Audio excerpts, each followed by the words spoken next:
전 미국의 한 영화 배우가 영화 응원차 와서 인사를 하기를 해피 추석 뭐 이렇게 말해서 사람들이 좋아했던 장면을 본 적이 있습니다. 오늘은 추석 한가위입니다. 민족의 최대 명절이고 우리 모든 민족들이 누구나 고향으로 또 가족을 찾아 돌아가는 그러한 날입니다.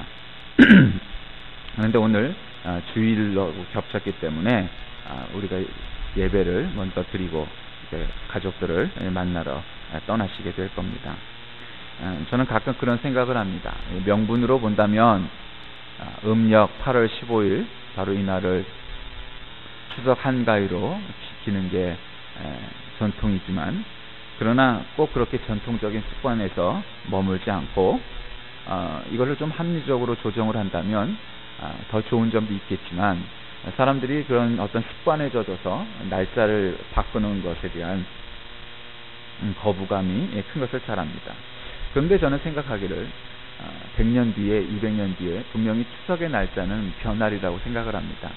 왜냐하면 이 양력의 시대에 사는 오늘 우리에게 음력의 이 날짜는 유동성이 많아서 불합리한 점이 많기 때문입니다. 필요에 의해서 그리고 또 사람들이 이 연휴를 잘 누리기 위해선 미국처럼 10월 몇째 주 뭐 이렇게 날짜를 정해 놓으면 참 합리적으로 여유 있게 명절의 휴가를 보낼 수 있을 텐데 그런 생각을 합니다. 이 한가위 날짜처럼 사람들이 습관에 젖어서 사는 일이 참 많은 것 같습니다. 습관이 다 옳지 않고 그릇된 것은 아니나 그러나 습관에 젖어서 살다 보면 때로는 놓치고 있는 경우도 많은 것 같습니다. 저는 지난 토요일 할아버지 납골당을 다녀왔습니다. 지난 봄에 돌아가신 할아버지와 마음속으로 이런저런 대화를 나누었습니다. 물론 저는 할아버지가 주님의 품 안에서 안식을 누리고 계시고 이미 그 납골함 안에는 계시지 않는 것을 잘 압니다. 이미 화장으로 그의 육신은 흙으로 돌아갔고 할아버지는 거기 계시지 않습니다. 그러나 동시에 거기 할아버지가 계십니다. 그 납골당과 납골함을 매개로 해서 제 기억 속에 있는 할아버지를 끄집어내고 지금 우리 자손들이 어떻게 사는지 또 손주들이 어떻게 지내는지 하는 소소한 이야기를 들려드릴 수 있기 때문입니다. 누군가가 그 앞에서 연불 외듯 홀로 중얼거리는 모습을 본다면 뭔가 기도를 하나 혹은 연불을 외나 할 수도 있을 겁니다.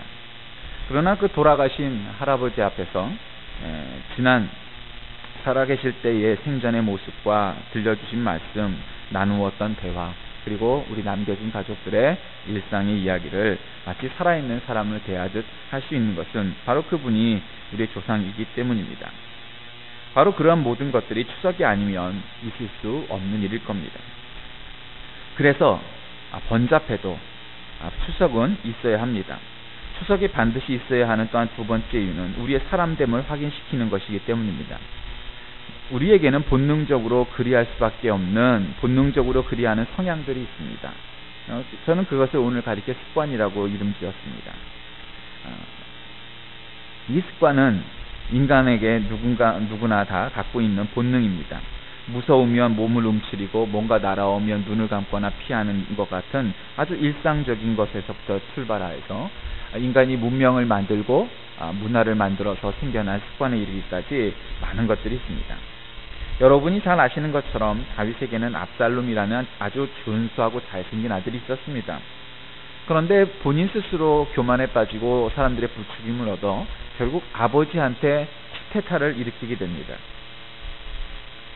아버지의 다윗성을 무력으로 빼앗습니다. 그리고 아버지가 거느렸던 첩들을 압살롬이 차지해버립니다.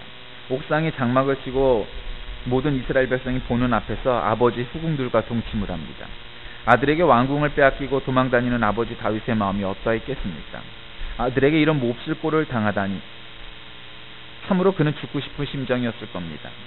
오늘 본문에 나오는 가정과는 정반대의 흉물입니다. 내 집 내 실에 있는 내 안에는 결실한 포도나무 같으며 내 상에 둘린 자식은 어린 감람나무 같으리다. 전혀 이런 그림과는 상관없는 아주 잘못된 콩가루 집안이 되어버리고 말았습니다. 아들과 전쟁을 치르면서도 부하들에게 명령하기를 너희들은 절대로 압살롬의 몸에 손을 대지 말라. 절대 그를 죽이지 말라. 하면서 압살롬의 머리가 상수리 나무에 걸리는 모습을 보게 됩니다. 타고 있던 말은 빠져나가고 압살롬은 대롱대롱 상수리 나무에 걸려있는 몰골을 보게 된 겁니다. 그 소식을 들은 다윗이 어떤 반응을 보였는지 아십니까? 사무엘하 19장 4절에 보면 그 장면을 이와 같이 기록하고 있습니다. 왕이 얼굴을 가리우고 큰 소리로 부르되 내 아들 압살롬아 압살롬아 내 아들아 내 아들아. 이게 누가 시켜서 될 만한 일이겠습니까? 반란을 일으킨 아들. 여러분, 권력 앞에선 부자지간도 없는 것임을 왕조 역사의 그런 드라마와 영화 같은 데서 보면 우리가 많이 보게 됩니다. 다른 사람이 아닌 바로 자기 아들이 반란을 일으켜서 아버지를 죽이려고 했다는 것은 참으로 대역죄인 중에도 큰 대역죄인일 겁니다. 아버지와 아들은 다릅니다. 아버지와 아들 사이에 무슨 승자가 있고 패자가 있겠습니까? 압살롬 앞에 내 아들아 내 아들아 하는 이 절규는 아버지이기 때문에 자동적으로 나옵니다. 누가 시키거나 배워서 하는 것이 아니고 그렇게 이미 마음을 갖고 있는 마치 습관과 같은 자식을 향한 애정입니다. 그러나 여러분, 이게 성경만의 이야기가 아닙니다. 신앙과 관계없는 곳에서도 얼마든지 찾아볼 수 있습니다. 중국 한나라 때 전해져 내려오는 동영에 관한 전설입니다. 동영이라는 사람은 어릴 때 모친이 돌아가자 전력을 다해 부친을 모셨습니다. 밭에 나가 농사를 지을 때면 작은 수레에 부친을 모시고 나가 옆에서 쉴 수 있게 했고 부친이 집에 홀로 남아 고독하지 않게 하려고 그리했습니다. 나중에 부친이 돌아가신 후 장례를 치를 돈이 없자 동영은 자신의 몸을 팔아 얻은 돈으로 부친의 장례를 치렀습니다. 그를 산 주인은 동영에게 어진덕이 있음을 알고 1만전을 주어 집으로 돌려보냈습니다. 동영은 집에 돌아와 부친을 위해 3년상을 치른 후 다시 주인 집에 돌아와 일을 했습니다. 하인으로서 자신의 본분을 다하기 위해서였습니다. 하루는 그가 주인 집에 일하러 가던 길에 우연히 한 여인을 만나 그 여인을 아내로 맞은 후 주인 집으로 돌아왔습니다. 주인은 동영에게 말합니다. 그 1만전의 돈은 내가 당신에게 준 것이요. 그대는 우리 집 하인이 아니니 이제 그만 돌아가도록 하시오. 하지만 동영은 이 호의를 거절합니다. 당신의 은혜를 입어 부친의 장례를 잘 치를 수 있었습니다. 제가 비록 가난하고 천한 사람이긴 하지만 뜻이 궁궁하진 않습니다. 반드시 열심히 일하며 당신의 큰 은혜에 보답하겠습니다.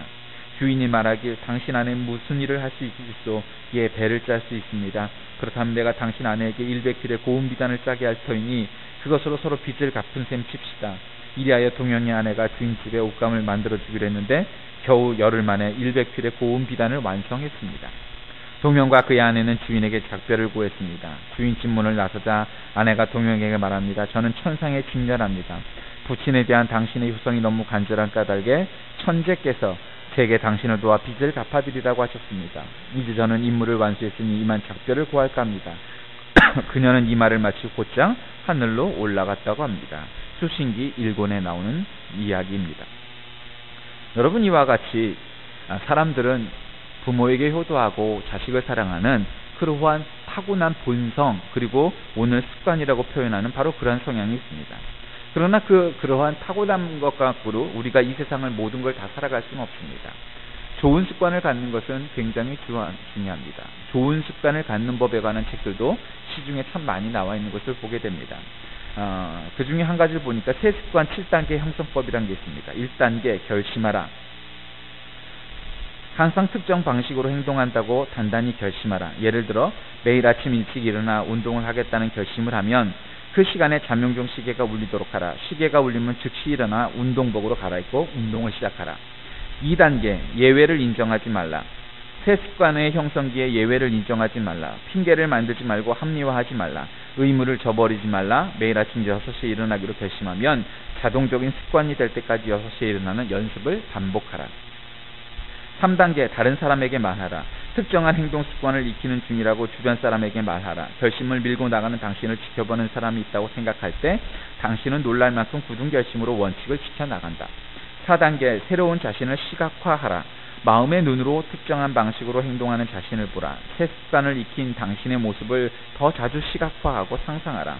새 습관은 자주 시각화할수록 더 빨리 무의식 속으로 들어가고 자동적인 버릇이 된다. 5단계 파건하라. 스스로 반복해서 확언하라. 습관을 형성하는 속도를 높여줄 것이다. 예를 들어 나는 매일 아침 6시에 일어나 일을 시작할 거야 라고 말할 수 있다. 자기 전에 이 말을 반복하라. 대부분의 경우 시계가 울리기 전에 저절로 깨기 때문에 곧 잠용종 시계가 필요 없어질 것이다. 6단계, 굳은 결심으로 밀어붙여라. 결심한 일을 하지 않으면 불편함을 느낄 정도로 새 습관이 자동적이고 쉬운 일이 될 때까지 계속 연습하라. 7단계, 자신에게 보상하라. 가장 중요한 일은 새 습관을 익히는 자신을 잘 대우하는 것이다. 스스로에게 보상을 할 때마다 행동을 재확인하고 강화하게 된다. 무의식 속에서 보상의 즐거움을 만끽하는 것이다. 행동이나 결심의 성과로 얻는 긍정적 결과에 대한 강한 애착을 보일 것이다. 이와 같이 기록하고 있습니다. 여러분, 우리는 자식에 대한 부모의 사랑이 본능적으로 그리되어지는 일종의 습관이라는 것을 말씀드렸습니다. 반대로 부모에 대한 자식의 공격 역시 마찬가지입니다. 그러한 습관이 있습니다. 그런데 이게 이론적으로 맞는 것 같은데 실상은 그렇지 않은 경우가 있었습니다. 아까 예를 들은 다윗과 압살롬이 바로 그런 겁니다. 몇 년 전 천안함 사건으로 많은 병사들이 생명을 잃었는데 그 중에 정범구 병장이라는 사람이 있었습니다. 정 병장이 2살 때 아버지 어머니가 이혼했습니다. 그래서 아버지를 한 번 보지도 못하고 자랐습니다. 남들이 아버지 손을 잡고 나들이하는 모습을 볼 때 어린 소년의 마음이 얼마나 아버지가 그리웠겠습니까? 그런데도 단 한 번도 소년의 마음에 있는 아버지는 나타나지 않았습니다. 그러다가 연락조차 않고 살던 아버지가 나타났습니다. 정병장이 천안함 사건으로 죽게 되자 말입니다. 아들이 순국한 사실을 알고 그 아들이 자랑스러워 나타난 게 아닙니다. 천안함 전사자 유족회에 지급하는 군인 사망보험금 2억 원의 절반인 1억 원을 찾아가기 위해서였습니다. 정병장이 어렸을 때 그렇게 애타게 찾았던 그는 21년 단 한 차례도 연락이 없다가 죽은 자식의 보상금만 챙기러 나타난 것입니다. 여러분, 우리는 이런 소식을 접하면 무슨 생각이 듭니까? 아버지와 어머니 그리고 자식지간의 문제에도 이만큼 세속화되고 습관을 넘어 자신의 생각대로 하는 나쁜 주관을 갖는 사람들이 있다 하는 것입니다. 우리는 습관의 노예가 되기 쉽습니다. 여호수아 16장 10절에도 그들이 게셀에 거주하는 가나안 족속을 쫓아내지 아니하였으므로 가나안 족속이 오늘까지 에브라임 가운데 거주하며 노역하는 종이 되니라 라고 기록합니다. 좋지 않은 생각이나 습관은 기회가 주어졌을 때 마음먹었을 때 완전히 끌어버리지 못하면 그 생각과 습관의 노예가 되어버리기 쉽습니다. 왜냐하면 습관이란 일종의 본능이기 때문입니다. 우리는 아버지, 어머니가 자식을 사랑하고 자식을 위해 목숨까지도 아낌없이 주는 분이라는 사실을 너무도 잘 압니다. 그것은 누가 시켜서 되는 일이 아니라 본능적으로 그리 되는 것이고 또한 자식이 부모를 사랑하고 존경하는 것도 마찬가지입니다. 그러나 현실에서는 그와 같지 않은 일들도 많이 볼 수 있습니다. 추석이 의미가 있다는 이야기는 바로 우리의 상황이 그와 같이 참혹한 일들을 많이 겪는 그러한 상황에 놓여져 있는 시대에 살기 때문입니다. 어느 흉악범이 어머니를 만나게 되자 그 어머니의 음성으로 인하여서 칼을 버려두고 자수하였다는 소식도 들은 적이 있습니다. 왜 그런 일이 생깁니까? 그것은 바로 본능적으로 어머니의 목소리에 마음이 약해지기 때문일 겁니다. 수년 전 미국 하버드 대학 조류 연구팀이 영국 북부 지방에 서식 중인 만스새를 미국으로 데려와 오스턴 근처에 방생시킨 일이 있었습니다. 그런데 이상한 일이 벌어집니다. 데려온 다음날 그 많은 만스새가 한 마리도 없는 겁니다. 아무리 찾아도 도무지 한 마리도 찾아볼 수가 없었습니다. 그 일이 있은 후 13일 후 이 새들이 발견되었는데 바로 오스턴에서 4,500km 떨어진 고향 영국에서 발견되었습니다.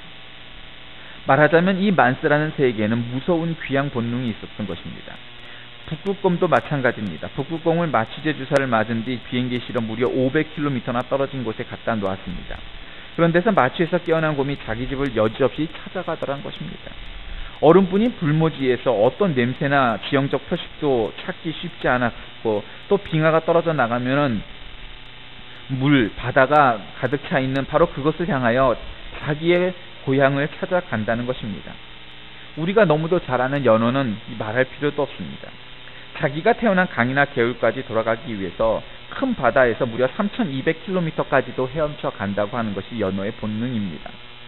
또 제비도 그렇습니다. 남극의 제비는 고향으로 되돌아가기 위해서 북극에서 남극까지 무려 35,200km를 날아갈 수 있다고 합니다. 이런 동물들의 귀양 본능은 우리 인간에게도 강하게 남아 있습니다. 우리 인간도 귀양 본능이 있습니다. 마음 깊은 곳엔 보다 나은 고향을 찾는 마음이 항상 있다는 것입니다. 미국 에즈베리 대학에서 근처에 웨슬리 마을이라는 곳이 있습니다. 에즈베리 대학 자체가 웨슬리 신학의 근거에서 학생들을 가르치고 선교하는 그런 대학인데 바로 그 근처에 웨슬리 타운이 있습니다. 그 마을은 은퇴한 선교사들이 머물고 있는 바로 그런 마을입니다. 평생 외국에 나가 복음을 위해 애쓰던 선교사들이 은퇴하면 고향으로 돌아오는데 거기 누가 있어서가 아닙니다. 부모도 없고 가족 친척도 친구도 이미 다 없습니다. 그러나 그들은 고향이 그리워서 바로 그것에 돌아옵니다. 더 이상 닻을 올릴 수 없는 인생 여정의 마지막 항구이기 때문입니다. 이렇듯 추석은 사람들에게 고향을 찾는 일들은 지극히 자연스러운 일입니다. 자연스러울 뿐 아니라 의미가 있는 일입니다. 한 상에 둘러앉아 아름다운 가정, 화목한 가정을 일구며 살아야 하는 우리의 원초적인 습관이 깨져나간 그 참담한 실상을 바꿀 수 있는 기회가 바로 이때입니다. 어떤 일 때문에 가족이 싸우고 가정이 파괴되어 있는 그런 것들도 바로 이러한 명절을 통하여서 서로 만나고 화해할 수 있기 때문입니다. 그러니 고향 가는 것 참으로 중요한 일입니다. 그러나 여러분, 우리가 한 가지 명심할 게 있습니다. 추석에 귀향하는 것 너무 훌륭하고 꼭 필요한 일입니다. 그러나 그것 자체가 문제를 해결하는 필요 충분 조건은 아니라는 사실입니다. 추석에 모이는 것은 단지 하나의 환경을 조성해 주는 것일 뿐입니다. 어떤 가정은 기껏 형제들끼리 모여서 말다툼하고 멱살잡이하고 오히려 큰 싸움을 벌이고 헤어지기도 합니다.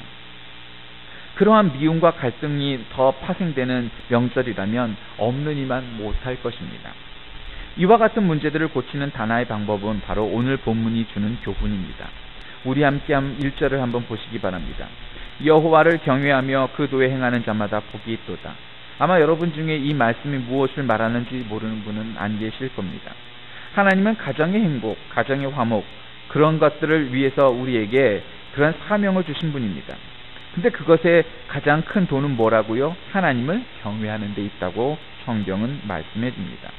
너무 진부해서 새로울 것이 더 이상 없을 것 같은 이 이야기, 식상할 것과 같은 바로 이 이야기, 다 아는 이야기, 바로 우리는 그것을 놓칠 때 진정으로 가정의 화목과 사랑이 없어진다는 것입니다. 여호와를 경외하며 그 도에 행하는 자마다 복이 있는 것입니다. 새로운 거 무엇이 있겠는가? 먼저 우리가 예수 믿는 사람들이지만 우리들 가정이 남들에게 자랑하리만큼 행복하지 않다면 그것은 참으로 우리의 믿음에 근본적인 문제가 있는 것입니다. 신앙 자체가 잘못됐다는 것이 아니고 바로 그 신앙하는 우리에게 문제가 있다는 겁니다. 룻기에 나오는 오르바와 룻이라는 두 며느리를 여러분은 아실 겁니다. 두 사람 모두 하나님 믿는 집안의 며느리로 들어와 하나님 신앙을 접한 사람들입니다. 그런데 결과는 어땠습니까? 룻은 어머니의 하나님이 내 하나님이 된다고 고백하며 시어머니 나오미의 곁을 떠나지 않았습니다. 오르바는 그냥 소리소문 없이 제 갈 길로 갔습니다. 오르바는 그런 하나님을 몰랐기 때문이었나요? 아닙니다. 이와 같이 사람은 그저 습관에 젖어 산다면 잘못된 길로 갈 수 있고 잘못된 것인지도 모르고 습관처럼 인생을 살아갈 수 있습니다. 그러나 우리가 거기에 올바른 정신과 올바른 교훈과 올바른 말씀에 근거한 제대로 된 주관을 세우고 살아간다면 그 습관에 더하여 올바른 주관으로 우리의 인생을 바로 이끌어갈 수 있습니다. 마치 우리의 전통이 습관적으로 우리에게 내려왔다면 우리의 올바른 주관을 분명히 세워 그 습관에 더한다면 우리가 자랑스러운 그리고 정말로 뼈대 있는 그런 한국인으로서의 삶과 또한 그리스도인의 정체성을 혼동하지 않고 잘 접목하여 살아갈 수 있다는 말입니다. 여러분, 종교나 신앙은 자동화 기기가 아닙니다. 어떤 오토메이션 시스템과 같은 존재가 아닙니다. 바로 이것이 새로운 점입니다. 예수 이야기는 진부하지만 그것이 해답이라는 이야기는 우리가 귀에 못이 박히도록 듣고 살아갑니다. 아버지 어머니를 공경하는 것이 본능적으로 주어져 있는 습관이건만 그것이 정반대의 경향성인 어떤 주관으로 부모와의 갈등, 자식과의 갈등으로 치달을 때 그것은 자기 스스로 바로 잡아지지 않습니다. 그것을 바로 잡는 것은 자동으로 무엇이 되는 것이 아니고 습관이 아니고 바로 땀과 눈물과 힘이 있는 주관입니다. 하나님을 믿는 거 단지 기독교 안에 들어와 있고 교회 안에 있다고 마치 습관적으로 믿어지는 것이 아닙니다. 그 안에서 온전한 주관을 세우고 그 주관에 올바로 하여 주의를 지키고 예배를 드리며 11조를 드리고 올바른 봉사와 삶을 살아갈 때 우리는 그처럼 진정한 그리스도인으로 살아갈 수 있게 되는 겁니다. 여호와를 경외하는 것 무엇입니까? 우리 본성은 가급적 여호와 이름 꺼내는 것부터 거부합니다. 따라서 여호와를 경외하는 것은 습관의 영역이 아니라 주관의 영역입니다. 우리는 기도하는 것을 습관처럼 해야 되겠지만 시간을 정하고 때를 정하여 우리가 주관을 가지고 예배를 드리고 기도해야 합니다. 왜냐하면 그렇게 하여 하나님의 이름을 부르고 하나님께 대화하고 기도하는 그러한 주관을 세울 때 습관을 넘어선 올바른 선택을 할 수 있기 때문입니다. 저는 여러분들이 금번 추석을 맞아 왜곡된 습관을 벗어버리고 목숨을 다하는 그러한 주관을 정하여 살아가는 사명자, 그러한 교회가 되시길 소망합니다. 그럴 때 하나님이 계획하셨던 참된 가정의 회복이 이루어질 것이고 가정을 위해 처절하게 기도하는 그 땀방울이 하나님의 보좌를 감동시킬 것이며 바로 그러한 자세로 추석 명절을 승리로 이끄시는 성도들이 다 되셔야만 하기 때문입니다. 습관은 평범한 것으로 치부되기 쉽습니다. 매일 하는 일이라 여기기에 바쁜 일상에 묻혀 삶의 변화를 가져오게 될 것이라고 여기지 못합니다. 하지만 유익한 습관은 우리의 삶을 변화시키는 원동력이 되기도 합니다. 지금 우리의 삶의 유익한 습관은 무엇입니까? 그런 유익한 습관은 더 발전시키십시오. 그리고 잘못된 습관은 주관을 통하여 변화하십시오. 또한 혁명하십시오. 혁신하십시오. 그렇지 않는다면 우리는 아무런 진보와 발전을 이루어 나갈 수 없게 될 것입니다. 습관의 힘이라는 시가 있습니다. 나는 항상 당신과 함께 있습니다. 나는 당신의 조력자가 될 수 있고 무거운 짐이 될 수도 있습니다. 당신은 나를 이용해 성공할 수 있고 망할 수도 있습니다. 나는 당신의 명령에 따릅니다. 나를 선택하시고 나를 훈련시키십시오. 나를 우습게 대하지 마시고 나를 엄격히 다루십시오. 그러면 나는 당신이 원하는 것을 모두 드리고 세계를 당신 발 앞에 가져올 수 있습니다. 나의 이름은 습관입니다. 박수민 장로의 장대비 지나간 아침에서 나오는 평범한 이름 중에서 나오는 시입니다. 사랑하는 교회 여러분, 우리는 많은 습관이 있습니다. 거기에는 좋은 습관, 나쁜 습관이 있습니다. 좋은 습관은 발전시키고 나쁜 습관은 올바른 주관을 세워 그것을 이기지 않는다면 우리는 아무런 발전도 할 수 없는 존재에 불과하게 될 것입니다. 특별히 명절이 되면 우리가 갖는 신앙의 정체성과 전통 간의 문제들이 발생하고 또 우리와 또 다른 믿지 않는 가족들 간의 문제도 생길 수 있습니다.